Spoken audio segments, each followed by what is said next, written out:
بسم اللہ الرحمن الرحیم۔ اللہ تبارک و تعالیٰ کے پاکیزہ نام سے آغاز کرتے ہیں جو بہت مہربان نہایت رحم والا ہے۔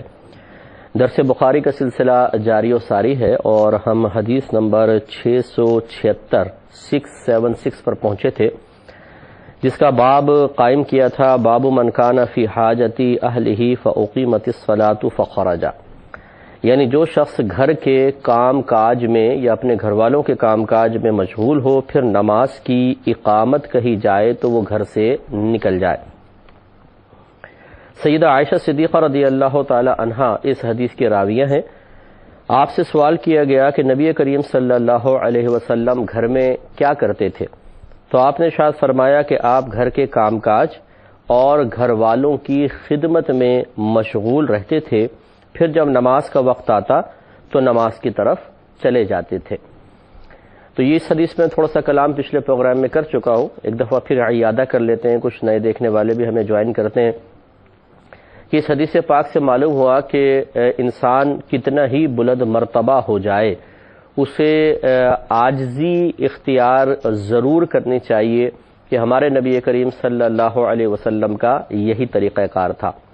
آپ اللہ تعالیٰ کے سب سے محبوب ترین بندے تھے، تو قرب الہی کے سلسلے میں جتنے لوگ دعوے دار ہیں انہیں نبی کریم سے سبق حاصل کرنا چاہیے کہ جب ان سب سے زیادہ قرب رکھنے والے اپنے گھر کے کام کاج اپنے ہاتھوں سے کر رہے ہیں، گھر والوں کے ساتھ تعاون کر رہے ہیں، تو پھر ان کا یہ کام کاج کرنا کوئی ان کی عزت کے زوال کا سبب نہیں بنے گا، اس میں کوئی حرج نہیں ہے۔ ایسے ہی آپ بہت بڑے، سب سے بڑے عالم ہیں، سب سے بڑے مفتی ہیں، فتویٰ دینے والے ہیں، تو علماء اور مفتیان کرام کو بھی اپنے اوپر غور کرنا چاہیے کہ کیا وہ اپنے لیے گھر والوں کے ساتھ کام کرنا یا گھر کے کام کرنا باعث شرم و عار تو نہیں سمجھتے۔ اگر ایسا ہے تو اس کا مطلب ہے کہ ان کے قلب میں کسی مقام پہ تکبر موجود ہے، اس کے توڑ کے لیے نبی کریم صلی اللہ علیہ وسلم کے اس عمل کو ضرور اپنانا چاہیے۔ اسی طرح ہمارے آقا صلی اللہ علیہ وسلم سے بڑھ کر کوئی لیڈر پیدا نہیں ہوا، تو جتنے بھی لیڈر حضرات ہیں جو قوم میں کسی بھی لحاظ سے لیڈرشپ کی صلاحیت رکھتے ہیں اور باقاعدہ اس کا فریضہ سر انجام دے بھی رہے ہیں، انہیں بھی غور کرنا چاہیے کہ ایسا تو نہیں کہ گھر کے کام کاج کرتے ہوئے شرم محسوس ہوتی ہو۔ جو گھر کی خدمت نہیں کرے گا وہ قوم کی خدمت کیا خاک کرے گا۔ تو اس لیے ہمیں جس بھی شعبے میں دیکھ لیں، ہمارے آقا صلی اللہ علیہ وسلم اس شعبے میں سب سے آگے ہیں، اور تمام اچھے شعبے، برے شعبوں میں تو یقینی سی بات ہے کہ سرکار کی طرف نسبت کرنا بے ادبی ہوگا۔ تمام جو اچھے اور جائز شعبے ہیں جن میں انسان کے لیے کمال کا پہلو نکلتا ہو، ان میں سب سے باکمال ہمارے آقا صلی اللہ علیہ وسلم ہیں۔ تو ہمارے نبی کریم صلی اللہ علیہ وسلم نے اپنے طرز عمل سے ہر شعبے کے باکمال افراد کے لیے ایک بہترین عملی نمونہ چھوڑا ہے کہ اپنے گھر کے کام کاج اپنے ہاتھ سے کرنے میں کوئی شرم محسوس نہیں کرنی چاہیے۔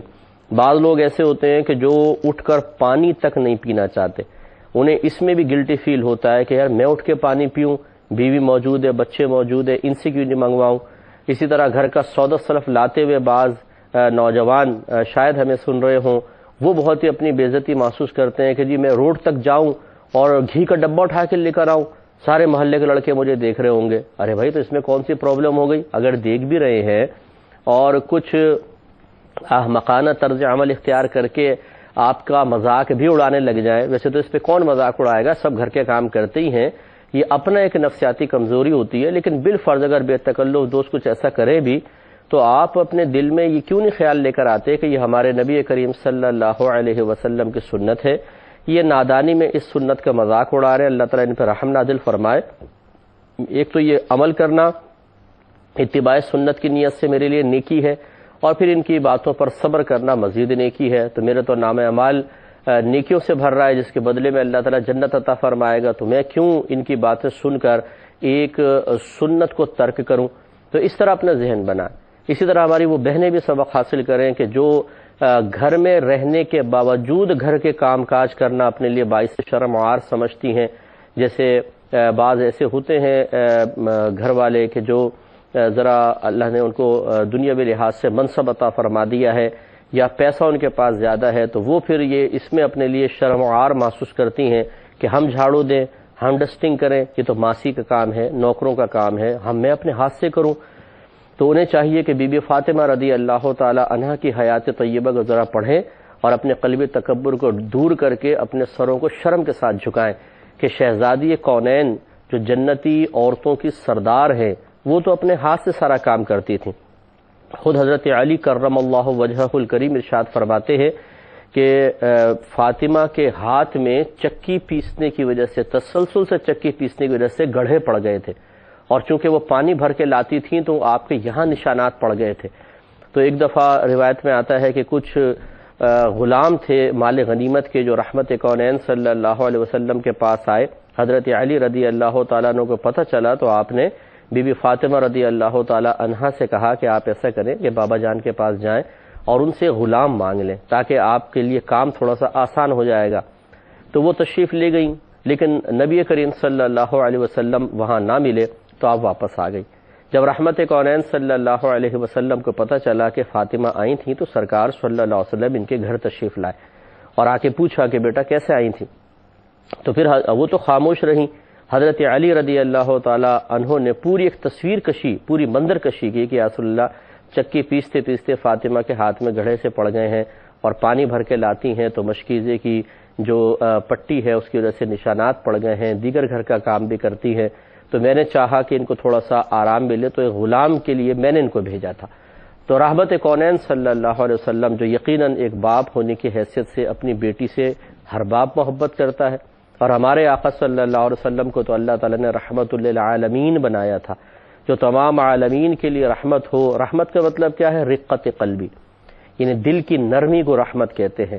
تو گویا کہ ہمارے آقا صلی اللہ علیہ وسلم تمام عالمین کے لیے باعث رحمت ہیں، کیونکہ جب رقت قلبی ہوتی ہے تو اس بات کا تقاضا کرتی ہے کہ سامنے والے کو کچھ انعام و اکرام دیا جائے۔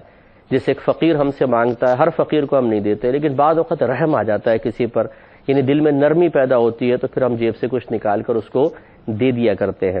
تو گویا کہ ہمارے آقا صلی اللہ علیہ وسلم کے دل میں بڑی نرمی رکھی گئی تھی کہ آپ تمام عالمین کے لیے اسی طریقے سے سوچا کرتے تھے۔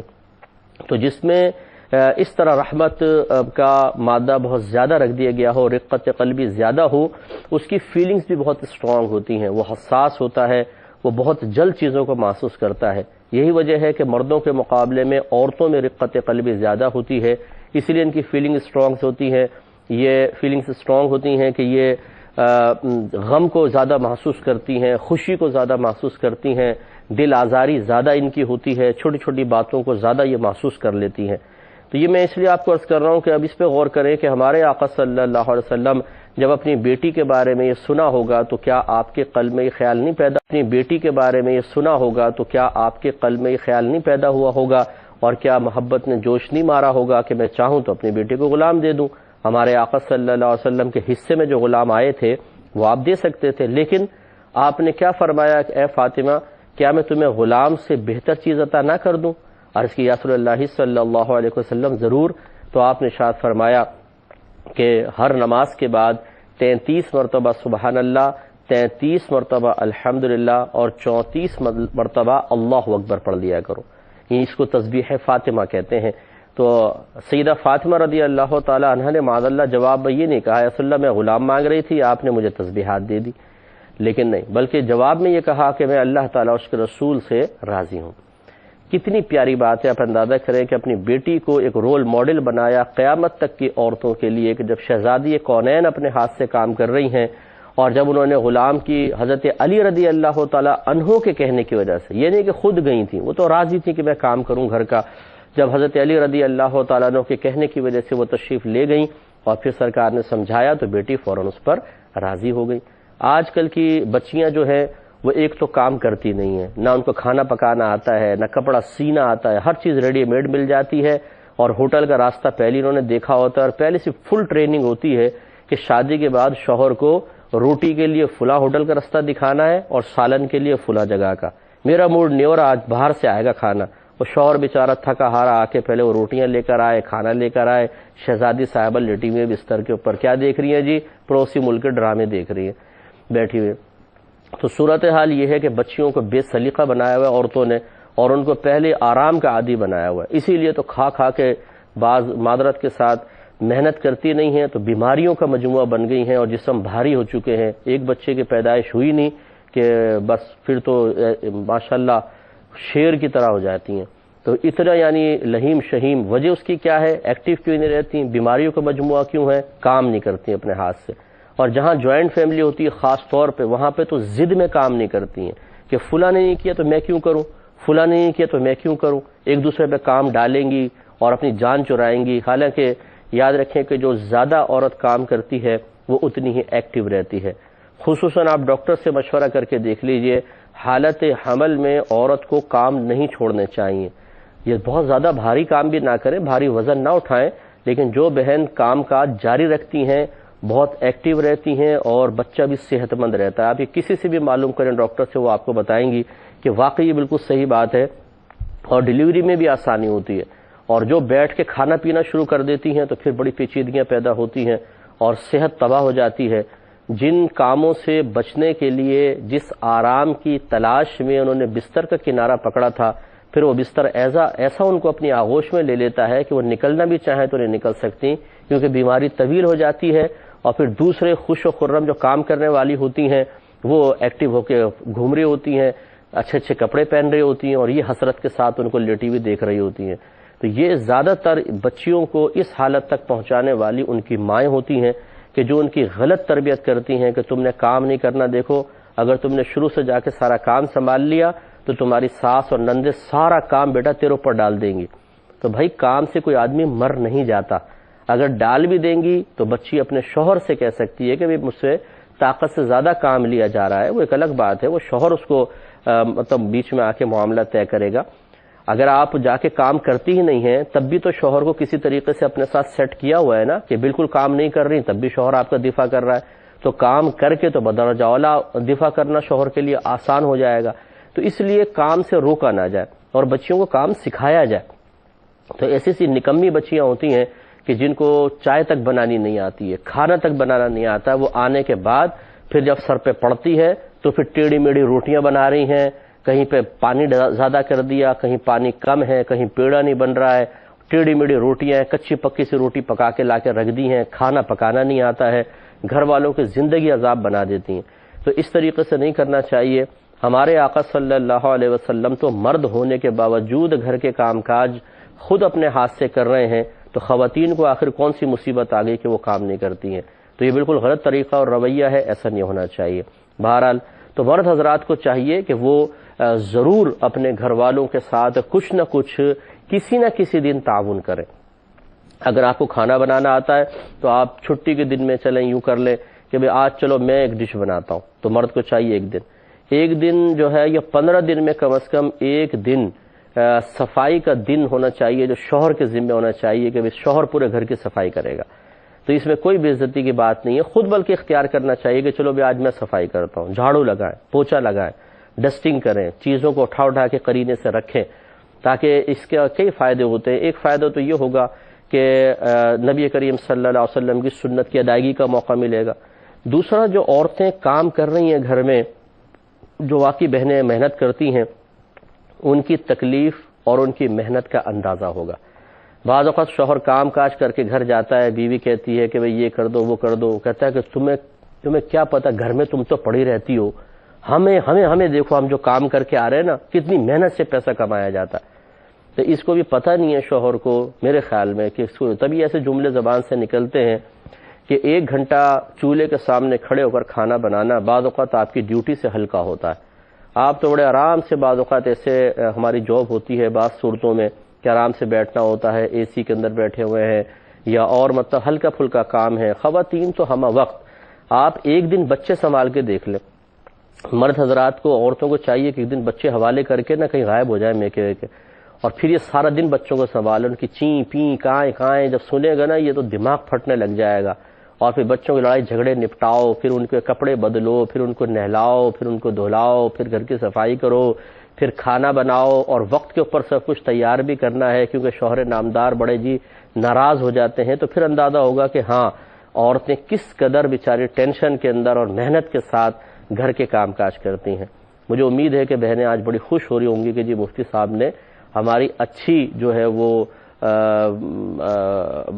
سفارش کر دی ہے یا ہمارا اچھا دفاع کر دیا ہے، تو مراد کسی خواتین کے شعبے کا دفاع کرنا نہیں ہے یا مردوں کو برا کہنا نہیں ہے، لیکن ہمیں سوچنا چاہیے مرد حضرات کو. الحمدللہ میں خود اپنے گھر کے بہت سے کام کرتا ہوں، اس میں کوئی شرم کی بات نہیں ہے، اور اسی طرح باہر کا سودا سلف میں بہت سی چیزیں لے آتا ہوں. بعض اوقات تو روٹی باہر سے لانی ہوتی ہے، بالفرض گھر میں نہیں بناتے، ہم باہر سے لانے ہیں، تو پھر میں لائن میں بھی لگ جاتا ہوں، اس میں کوئی شرم کی بات نہیں ہے. ہمیں ایسے ہی اپنے نبی کریم صلی اللہ علیہ وسلم کے طریقے پر خود بھی عمل کرنا چاہیے، نہ یہ کہ صرف ہم تلقین کرتے رہیں. تو خلاصہ کرام یہ ہے کہ ایک تو فائدہ یہ ہوگا کہ مردوں کو اندازہ ہوگا کہ خواتین کس طرح بیچاری گھر میں محنت کرتی ہے، اور یہ نہیں ہے کہ وہ گھر میں آرام سے پاؤں پھیلا کے بیٹھی ہوئی ہیں. آپ کو جو سلیقے سے تمام چیزیں نظر آ رہی ہیں، صفائی ستھرائی، پکا ہوا کھانا، وقت کے اوپر چائے ملنا، بچے صاف ستھرے ہیں، اس میں ایک محنت درکار ہوتی ہے. اس سے قدر و قیمت کا اندازہ ہوگا. دوسری بات یہ ہے کہ تکبر کی دوری کے لیے بہترین طریقہ یہ ہے کہ انسان ایسے اعمال و افعال کو اختیار کرے جو اس کے دل میں عاجزی انکساری پیدا کرے، اور ان میں سے ایک بہترین طریقہ یہ ہے کہ انسان اپنے ہاتھ سے کام کرے. بعض اوقات ہم کسی شخص سے اگر پوچھیں کہ کیا آپ متکبر ہیں، بولے گا لا حول ولا قوت، جی میں تو کوئی متکبر نہیں ہوں. اور بعض زبانی مطلب عاجزی کے اظہار کو سمجھتے ہیں کہ میں تکبر سے آزاد ہوں. مثال کے طور پر جی میں تو بڑا کمینہ آدمی ہوں، جی میں تو کتا آدمی ہوں، میں تو آپ کے قدموں کی خاک ہوں. اس طرح کے جملے نکال کے وہ سمجھتے ہیں کہ میں بہت عاجزی پسند ہوں اور اس طرح کی باتیں میں کر رہا ہوں. لیکن انہیں بھی چاہیے کہ ذرا اپنا امتحان لیں. ایک دفعہ ذرا گھر کا کام کاج کر کے دیکھیں، ذرا مسجد میں جھاڑو لگا کر دیکھیں، کبھی مسجد سے اپنے گھر تک ننگے پیر آ کر دیکھیں، کبھی بازار سے سودا سلف اٹھا کے بھاری سا اپنے ہاتھ میں لے کر محلے کے سامنے سے نکل کر دیکھیں، تو پھر اندازہ ہوگا کہ واقعی آپ تکبر سے آزاد ہیں یا دل میں تکبر موجود ہے. اگر قلب ان تمام کاموں کو ناپسند کر رہا ہو تو اس کا مطلب یہ ہے کہ دل میں بھی تکبر کا مادہ ہے اور آپ نے اس کو پہچانا ہی نہیں. آپ زبان سے نکالنے والے چند الفاظ اور چند جملوں کے بارے کو دیکھ کر یہ سمجھے تھے کہ شاید میں نے تکبر کا توڑ کر لیا ہے، حالانکہ جب تک انسان اپنے آپ کو آخری درجے تک امتحان میں مبتلا نہ کرے، باطنی بیماریوں کا صحیح اندازہ ہو ہی نہیں سکتا ہے. اس کے لیے آپ ہماری کتاب اگر ہو سکے باطنی گناہ اور ان کا علاج ہے، وہ بھی آپ پڑھیے گا.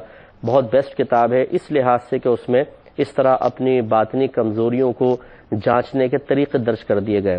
تو خلاصہ کلام یہ ہے کہ بہرحال گھر کا کام کاج کرنے سے انسان کے قلب میں عاجزی پیدا ہوتی ہے، اور وہ باطنی بیماری یعنی تکبر کہ جس کی وجہ سے شیطان بھی اللہ تعالیٰ کی بارگاہ سے راندہ درگاہ ہوا اور اس کی تمام زندگی کی نیکیاں برباد ہوئیں اور قیامت تک کے لیے لعنتی قرار دیا، اس بیماری سے ہمیں نجات ملے گی. اور یہ کوئی معمولی بیماری نہیں ہے، بہت خطرناک بیماری ہے. تکبر کے توڑ کے لیے خود گھر کا کام کریں.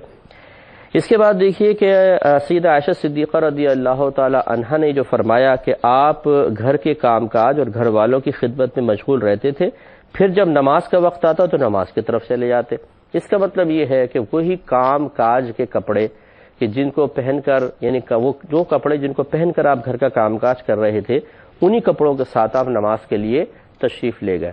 اب سوال یہ پیدا ہوتا ہے کہ کام کاج کے کپڑوں کے ساتھ نماز پڑھنا اس کی کیا شرعی حیثیت ہے؟ انشاءاللہ اس کا جواب میں ضرور آپ کی خدمت میں عرض کروں گا، لیکن نیکسٹ پروگرام میں. وآخر دعوانا ان الحمدللہ رب